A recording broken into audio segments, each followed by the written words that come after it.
Good morning, my dear students. This is Jatin Sachdeva from Holy Child Public School, your teacher of English.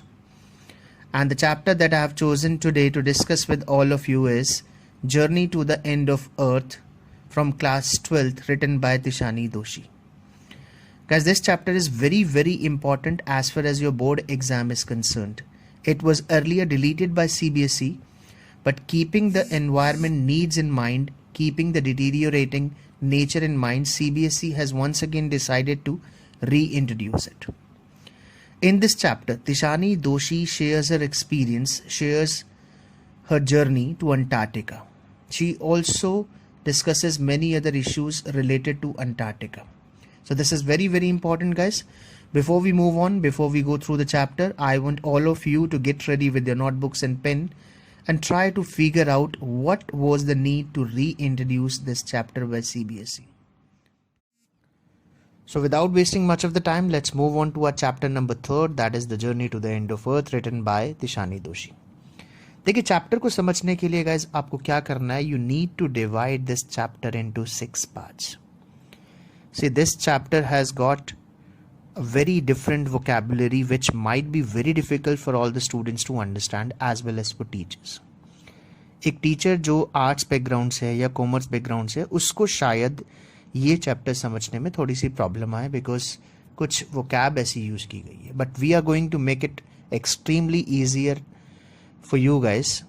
हम इसको बहुत easily बना देते हैं. तो let's divide this chapter into 6 parts. मैं आपको बता देता हूँ आपको कैसे पढ़ना है इस चैप्टर को. पहले पार्ट में तो आपको पढ़नी है journey of Tishani Doshi. Second part में आपको पढ़ना है पार्ट ऑफ हिस्ट्री. थर्ड में हम देखेंगे कि ह्यूमन इम्पैक्ट क्या हुआ. फोर्थ में हम देखेंगे स्टूडेंट्स ऑन आइस क्या है. फिफ्थ में हम देखेंगे फाइटोप्लैंक्टन्स क्या होते हैं, फोटोसिंथेसिस क्या होता है. और सिक्स्थ में उसका एक एक्सपीरियंस पढ़ेंगे, walk on ocean. So if you divide this chapter into 6 parts, narrator's journey, part of history, human impact, student on ice, phytoplanktons or photosynthesis, and the sixth one is walk on the ocean, her experience of walking on the ocean. अगर 6 parts में आप कर देंगे, it will become a cake walk for all of you. It would be like a child's play for all of you. चलिए हम discuss कर लेते हैं हुआ क्या है चैप्टर के अंदर, होता क्या हम बता देते हैं. देखिए, in the first part the narrator talks about her journey which she does through a Russian research vessel that is Akademik Shokalskiy. वो एक शिप के बारे में बात करती है जिसका नाम है अकेडमिक शोकल्स्की, जो 52 स्टूडेंट्स को लेकर निकलता है. वो अपनी जर्नी स्टार्ट करते हैं और वो अंटार्कटिका की तरफ चलने लगते हैं. नरेटर हमें ये भी बताती है कि she was heading towards windiest, driest, coldest continent, कि वो मूव कर रही थी विंडीएस्ट, सबसे हवादार, सबसे सूखा हुआ और सबसे ठंडे कॉन्टिनेंट की तरफ. शी ऑल्सो टेल्स अस कि how she started a journey. She tells us कि उसने अपनी जर्नी 13.09 डिग्री से स्टार्ट की इक्वेटर से. She crossed 9 time zones, 6 check points, 3 bodies of water and as many as ecospheres. इसके अलावा हमें वो ये भी बताती है कि on the whole she traveled almost for 100 hours by car, by air, by ship, and she got very relieved, she got very excited when she set her feet on Antarctica. She also states that it was a pleasure to her eyes because she had never been to such an isolated place, and she was very excited to know that India and Antarctica once used to be the part of same landmass. So guys, इस ऐसे आपको एक एक part करके करना है. पहले part में आपको जर्नी के बारे में पढ़ना है. Let's move on to the second part guys, the part of the history. In second part she talks about Gondwana. वो एक जाइंट अमेलगमेटेड सदर्न कॉन्टिनेंट की बात करती है जिसका कभी नाम गोंडवाना हुआ करता था, and it was 650 million years ago when there was no human. The climate was much warmer, there was a huge variety of flora and fauna. वो ये भी बताती है कि डायनासोर्स वाइप्ड आउट हो रहे थे धीरे धीरे करके, and there came mammals. Mammals आने लगे और मैमल्स के बाद ह्यूमंस आए. जैसे जैसे ह्यूमंस बढ़ते गए तो guys land mass got forced to separate. Land mass अलग होता गया और वो कंट्रीज में तब्दील होता गया, कंट्रीज में चेंज होता गया, जिन कंट्रीज के बारे में आज हम जानते हैं. यानी इन टोटलिटी वो बताना चाहती है कि कभी एक giant amalgamated super southern continent हुआ करता था जिसका नाम गोंडवाना था। वहाँ का जो एनवायरनमेंट था, वहाँ का जो टेम्परेचर था वो बहुत गर्म था। ये सारी डिटेल्स इसके बारे में बताती है, तो आपको ये पढ़ने की ज़रूरत है। इसके अलावा वो अपने बारे में बताती है that she is a sun worshipping human, और वो ऐसी जगह थी where 90% of the ice is stored, जहाँ पर उसे कोई ह्यूमन देखने को नहीं मिला, कोई ट्री नहीं मिला, कोई बिलबोर्ड नहीं मिला, कोई अर्थली सेंस उसको फील नहीं हुई। उसने वहाँ पर ब्लू वेल्स देखी, बिग आइसबर्ग्स देखे, उसका एक्सपीरियंस इतना शानदार रहा। She got to notice as big as icebergs, I mean as big as countries. जितनी बड़ी एक कंट्रीज होती हैं, वो बेल्जियम के एग्जाम्पल भी देती है, उतने बड़े बड़े उसको वहाँ पर आइसबर्ग्स भी देखने को मिले। So guys that was the second part. First part में हमने जर्नी पढ़नी है, सेकंड में हमें पार्ट ऑफ हिस्ट्री पढ़ना है, यानी गोंडवाना के बारे में पढ़ना है। थर्ड पार्ट के बारे में वो हमें ह्यूमन इम्पैक्ट के बारे में बताती है। शी टेल्स अस कि human came to this earth 12,000 years ago and the ruckus they created is, you know, it should be condemned. She also tells us कि ह्यूमन ने हमेशा से ही नेचर को डोमिनेट किया है। Human has always helped in increasing population. Human has burn the fossil and fuel, उसने fossil and fuel को भी बहुत बर्न किया है। ये सारी चीज़ें वो हमें बताती है गाइस, यानी पॉल्यूशन बढ़ाने में जितना पॉल्यूशन किया गया है, जितना टेम्परेचर बढ़ा है, जितनी प्रॉब्लम्स हुई है, she finds human the sole reason for this. वो बताती है कि ह्यूमन की एग्जिस्टेंस से पहले there was not much problem, but since then, जब से ह्यूमंस आए हैं तब से जो कंडीशन है इस अर्थ की, that has deteriorated, that has gone from bad to worse. उसकी जो कंडीशन है वो बहुत ख़राब हो गई है। ये वो अर्थ नहीं है which use to be many many years ago, ये बिल्कुल चेंज हो गई है।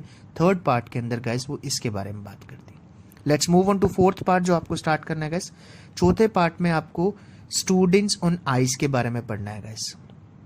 स्टूडेंट्स ऑन आइस जो कि एक मिशन था जिसमें हाई स्कूल के स्टूडेंट्स को अंटार्कटिका ले जाया जाता था। 52 स्टूडेंट्स का एक ग्रुप होता था, उनको अंटार्कटिका ले जाया जाता था, which was initiated by a Canadian named जॉफ green. जिसको स्टार्ट किसने किया था? कनाडा के एक बंदे ने जिसका नाम जॉफ ग्रीन था। According to him he used to take celebrities. पहले वो सेलिब्रिटीज को ले जाया करता था ऐसी जगह दिखाने के लिए, but later on he realised taking celebrities over there was of no use, क्योंकि वहाँ वो सिर्फ घूमने के मकसद से जाते थे, वो आगे इस इंफॉर्मेशन को पास ऑन नहीं करते थे। तब से उसने डिसाइड किया कि rather than taking celebrities over there he would take students. वो स्टूडेंट्स को ले जाएगा और हर साल वो 52 स्टूडेंट्स को ऐसी जगह ले जाता था अंटार्कटिका जैसी, टू शो देम, ये दिखाने के लिए कि what are we leading to, कि फ्यूचर कैसे होने वाला है अर्थ का, क्या क्या डिजास्टर्स हो सकती हैं, क्या क्या इम्पेक्ट हो रहा है हमारी एक्टिविटीज़ का ह्यूमन के ऊपर, ओजोन लेयर के ऊपर और इस एनवायरनमेंट के ऊपर। और one of them was Tishani Doshi, और उन 52 स्टूडेंट्स में से लकीली एक कौन सी तिशानी दोशी थी, when she got the opportunity to travel to Antarctica through Akademik Shokalskiy. तो इन शॉर्ट गाइस चौथे पार्ट के अंदर आपको स्टूडेंट ऑन आइस पढ़ना है। गाइस अभी तक हम 4 पार्ट डिस्कस कर चुके हैं। We have talked about the journey of Tishani Doshi, we have talked about the part of history, Gondwana के बारे में आपको पढ़ना है। थर्ड पार्ट में गाइस आपको ह्यूमन ने जो इम्पैक्ट किया है, ह्यूमन ने जो रकस किया है उसके बारे में पढ़ना है। एंड फोर्थ पार्ट पे आपको पढ़ना है स्टूडेंट ऑन आइस की ये क्या है, किसने इसको स्टार्ट किया था, पहले कौन जाता था, अब कौन जाता है, कितने नंबर ऑफ स्टूडेंट्स जाते हैं, और Tishani Doshi was one of them. Let's move on to the fifth part guys. Fifth part में आपको पढ़ना है गाइस फाइटोप्लैंक्टन्स के बारे में, या इन शॉर्ट अगर हम बात करें तो प्रोसेस के बारे में पढ़ना है आपको, फोटोसिंथेसिस के बारे में। देखिए ये क्वेश्चन यूजुअली पूछा जाता है। I have been teaching for many years, मुझे पता है कि जब ये चैप्टर डिलीट नहीं हुआ था तब भी ये क्वेश्चन पूछा जाता था, फाइटोप्लैंक्टन्स क्या होते हैं या फोटोसिंथेसिस क्या होता है। Let me tell you guys, phytoplanktons are single celled plants. ये सिंगल सेल प्लांट्स होते हैं। They use sun's energy to assimilate carbon and synthesise organic compounds in that wondrous cold weather. ये सन की energy को use करते हैं ताकि ये कार्बन को एसिमिलेट कर सके और ऑर्गेनिक कंपाउंड्स को सिंथेसाइज कर सके इतने ठंडे वेदर में भी।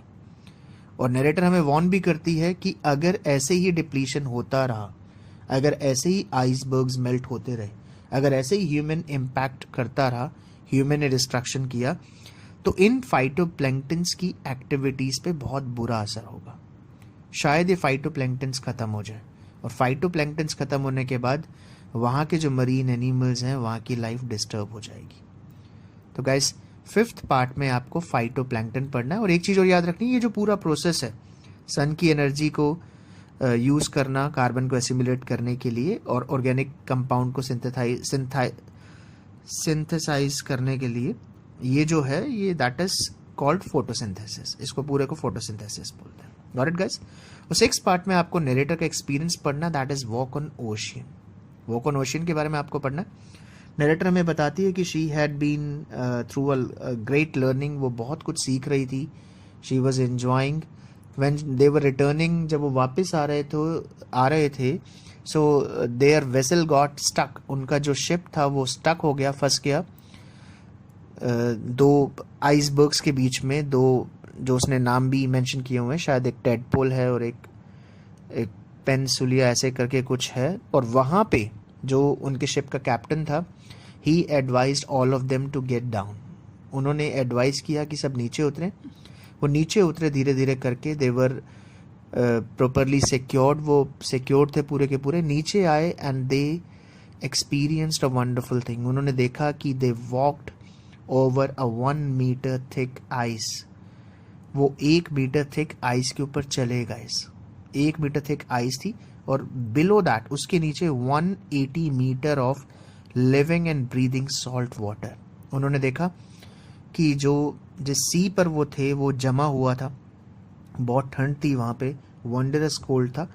तो 1 मीटर थिक आइस पर वो चले और उस 1 मीटर थिक आइस के नीचे उन्होंने ऑब्जर्व किया कि around 180 metre deep living breathing salt water था। तो गाइस ये 6 पॉइंट्स अगर आप कर लेंगे तो the chapter would be very easy for you. बिल्कुल प्रॉब्लम नहीं आने वाली गाइस। फिर मैं आपको बता दूं 6 पॉइंट्स आपको कौन करने। You need to go through the journey of Tishani Doshi. आपको उसकी जर्नी के बारे में पूरा स्क्रैच से पढ़ना है, शुरू से पढ़ना है कि कैसे कैसे उसने ट्रेवल किया। सेकंड में आपको पार्ट ऑफ हिस्ट्री के बारे में पढ़ना है, यानी गोंडवाना के बारे में थोड़ी बहुत डिटेल्स आपको पता होनी चाहिए। तीसरी चीज ह्यूमन इम्पैक्ट, वो आपको बिल्कुल क्लियर करना है कि ह्यूमन ने क्या इम्पैक्ट किया है। ये अंडरस्टूड भी है, हम 21st सेंचुरी में है, वी ऑल नो दैट कि ह्यूमन ने क्या क्या डिस्ट्रक्शन किए, कैसे कैसे रकस किया है। चौथी चीज आप पढ़िए स्टूडेंट ऑन आइस के बारे में कि स्टूडेंट ऑन आइस क्या था, who started it, what was the mission of the programme, इस प्रोग्राम का मिशन क्या था, पहले किसको ले जाया जाता था, लेटर ऑन किसको ले जाया जाने लगा, स्टूडेंट्स को क्यों ले जाया जाने लगा, उसका मोटिव क्या था। 5th में गाइस आपको पढ़ना है फाइटोप्लैंक्टन्स के बारे में, फोटोसिंथेसिस के बारे में कि क्या काम है इनका, कैसे ये सिंथेसाइज करते हैं, क्या क्या प्रॉब्लम्स आती हैं, क्या क्या प्रॉब्लम्स आ जाएंगी अगर ऐसे ही ह्यूमन इम्पैक्ट करता रहा। और 6th में आपको एक्सपीरियंस पढ़ना है गाइस नरेटर का, जब वो बताती है कि how she travelled, how she walked on an ocean. अगर ये 6 पॉइंट्स पढ़ लेंगे guys the chapter would be very easy for all of you. इसके अलावा guys I request all of you to subscribe to our channel, press the bell icon as well, bell icon को भी press कीजिए, channel को subscribe कीजिए। And during this tough time, इस tough time के दौरान guys stay at your home, अपने घर पर रहिए, spend time with your family, अपनी फैमिली के साथ थोड़ा सा टाइम बिताइए, समय बिताइए। एवरीथिंग विल बी नॉर्मल, सब कुछ नॉर्मल हो जाएगा, but it will take time, you know, patience रखनी चाहिए so that we can survive. Thank you very much, have a nice day.